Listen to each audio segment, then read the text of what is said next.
जय शिव शंकर, जय माँ पार्वती। भगवान भोलेनाथ और माँ पार्वती की कृपा सदा आप और आपके परिवारजनों पर बनी रहे। भक्तगणों, आज मैं आप सभी लोग के लिए एक छोटी सी कथा लेकर आई हूँ। इस कथा में आप सभी जानेंगे कि भगवान शिव जैसे कि भगवान की भक्ति कैसे होती है। क्या रोजाना पूजा पाठ करके भगवान की भक्ति होती है, इससे भगवान प्रसन्न होते हैं या कैसे होते हैं। इस कथा के माध्यम से आप जानेंगे कि भगवान का सच्चा भक्त कौन होता है, किनमें ही भगवान अपनी कृपा बरसाते हैं। तो चलिए को कथा को सुनते हैं। कथा को पूरा अंत तक सुनिएगा और कथा को सुनने के बाद से आप कमेंट में जरूर बताइएगा कि यह कथा आप सभी को कैसी लगी। क्या एक सच्ची कथा है या एक झूठी है। तो चलिए ध्यान पूर्वक सुनिए और कमेंट में जरूर बताइएगा। एक नगर में भगवान शिव का एक भाविक मंदिर था, जहां हर वर्ष दूर दूर से भक्तजन शिव जी के दर्शन करने आते रहते थे। दूर दूर से कांवरिये कांवर लेकर भगवान शिव को जल अभिषेक करने आए हुए थे। मंदिर का परिसर भक्तों की भीड़ से भरा हुआ था। तभी अचानक आकाश में बिजलियां हुई और सोने का एक थाल उतरा। उसी के साथ एक भविष्यवाणी हुई कि जो कोई भगवान शंकर का सच्चा भक्त और प्रेमी होगा, उसी को यह थाल मिलेगा। मंदिर के परिसर में उपस्थित सभी लोग ने यह भविष्यवाणी सुनी। धीरे धीरे सभी इकट्ठे हो गए।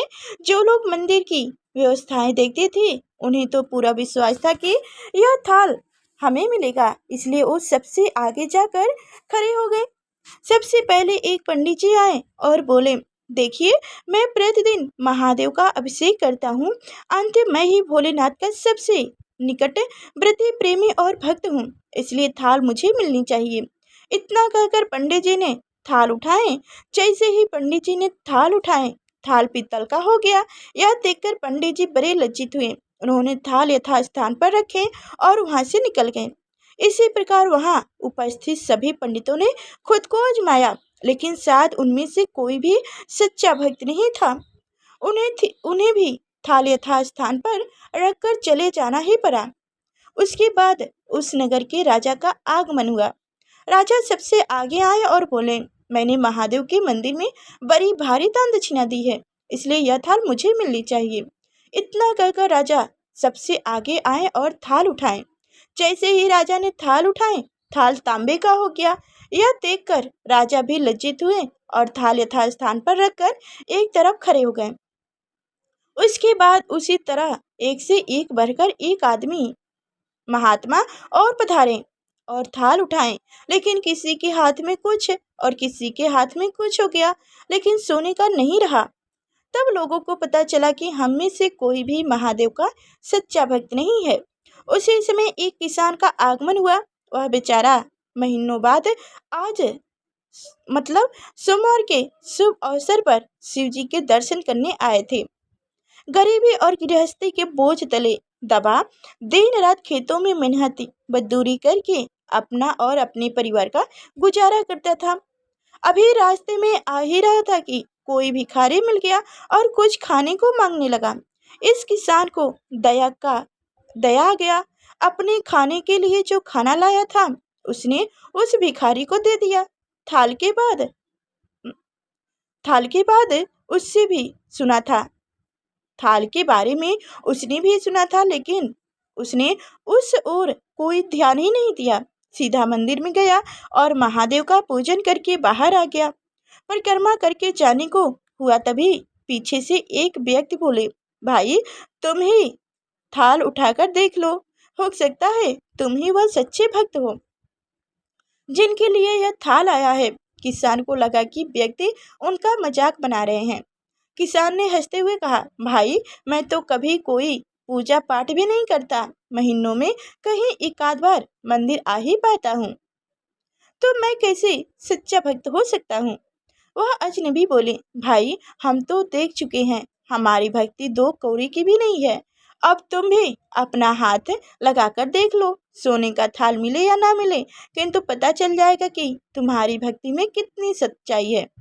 लोगों की बहुत आग्रह करने पर आखिर उस भोले भाले किसान ने जाकर थाल उठा ही लिया। जैसे ही उसने थाल उठाया, लोगों के आश्चर्य का ठिकाना न रहा। सोने का थाल रोशनी से चमचमाने लगा।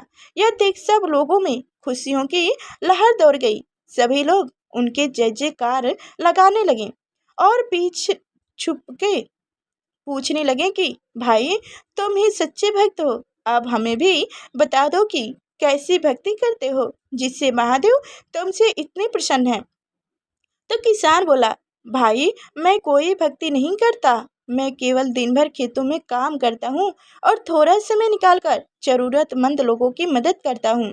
इनके अलावा मैं कोई विशेष कार्य नहीं करता। लोग पूछने लगे, तुम लोगों की मदद क्यों करते हो? हंसते हुए किसान बोला, सुकून है। दूसरों के चेहरे पर मुस्कान देखकर मुझे जो आनंद और खुशी होती है, उससे मैं शब्दों में बयां नहीं कर सकता। शायद यही कारण है कि महादेव मुझसे खुश हैं। इसलिए दोस्तों, हमेशा याद रखें, सत्कर्म का आरंभ भी आनंद से होता है और अंत भी आनंददायक होता है। दुष्ट कर्म का आरंभ भी दुष्ट दुख से होता है और अंत भी दुखदायी होता है। आप करोड़ों मीलों की यात्रा करके भी दूसरों का दिल दुखाते हैं तो आपकी वह तपस्या, साधना और महादेव का दर्शन धूल के बराबर है। जय शिव शंकर, जय माँ पार्वती। बस इसी तरह एक और कथा सुनिए जो भाव से बढ़कर कोई पूजा पाठ नहीं होता है। एक करोड़पति बहुत अड़चन में थे। करोड़ों का घाटा लगा था और सारे जीवन की मेहनत डूबने के करीब थी। नौका डगमगा रही थी। कभी मंदिर नहीं गया था, कभी प्रार्थना भी ना ही की थी। फुर्सत ही नहीं मिली थी। पूजा के लिए उसने पुजारी छोड़ रखा था। मंदिर भी बनवाए थे जहां वो उनके नाम से नियमित पूजा किया होता था। लेकिन आज इस दुख की घड़ी में कांपते हाथों वह भी मंदिर गया। सुबह जल्दी गया ताकि परमात्मा से पहली मुलाकात उसी से ही हो, पहली प्रार्थना वही कर सके। कोई दूसरा पहले ही मांगकर परमात्मा का मन खराब ना कर चुका हो। बोहने की आदत जो होती है, कमबख्त यह भी नहीं छूटी। सो सुबह सुबह पहुंचा मंदिर, लेकिन यह देखकर हैरान हुआ कि गांव का एक भिखारी उससे पहले ही मंदिर में मौजूद था। अंधेरा था। वहां भी पीछे खड़ा हो गया कि भिखारी क्या मांग रहा है। धनी आदमी सोचता है कि मेरे पास तो मुसीबत है, भिखारी के पास क्या मुसीबत हो सकती है। और भिखारी सोचता है कि मुसीबत मेरे पास है, धनी आदमी के पास क्या मुसीबत हो सकती है। एक भिखारी की मुसीबत दूसरे भिखारी के लिए बहुत बड़ी ना थी। उसने सोचा कि भिखारी कह रहा है, हे परमात्मा, अगर 5 रुपए आज ना मिले तो जीवन नष्ट हो जाएगा, आत्महत्या कर लूंगा। पत्नी बीमार है और दवा के लिए 5 रुपए होना बिल्कुल भी आवश्यकता है। मेरे जीवन संकट में है। अमीर आदमी ने यह सुना और वह भिखारी बंद ही नहीं हो रहा है, कहे जा रहा है और प्रार्थना जारी है। तो उसने छनकना कर, झलकार कर, झुनकार कर, उस पे गुस्सा कर अपनी जेब से 5 रुपए निकाल कर उस भिखारी को दे दिया और कहा, जा ए ले जा, 5 रुपए ले, तू ले जा और जा, जल्दी से यहाँ से जा। अब वह परमात्मा से बात करते हुए बोला, हे प्रभु, आप ध्यान मेरी तरफ दें। इस भिखारी को तो यही आदत है। दरअसल मुझे 5 करोड़ रुपए की जरूरत है। मैंने उस भिखारी को 5 रुपए देकर उसका जरूरत पूरा किया। अब मुझे 5 करोड़ों की जरूरत है। भगवान मुस्कुरा उठे, बोले, एक छोटे भिखारी से तो तूने मुझे छुटकारा दिला दिया, लेकिन तुझसे छुटकारा पाने के लिए तो मुझसे भी बड़ी भिखारी को ढूंढना पड़ेगा। तुम सब लोगों यहाँ कुछ ना कुछ मांगने ही आते हो, कभी मेरी जरूरत का भी ख्याल आता है? धनी आश्चर्य हुआ, बोला, प्रभु, आपको क्या चाहिए? भगवान बोले, प्रेम।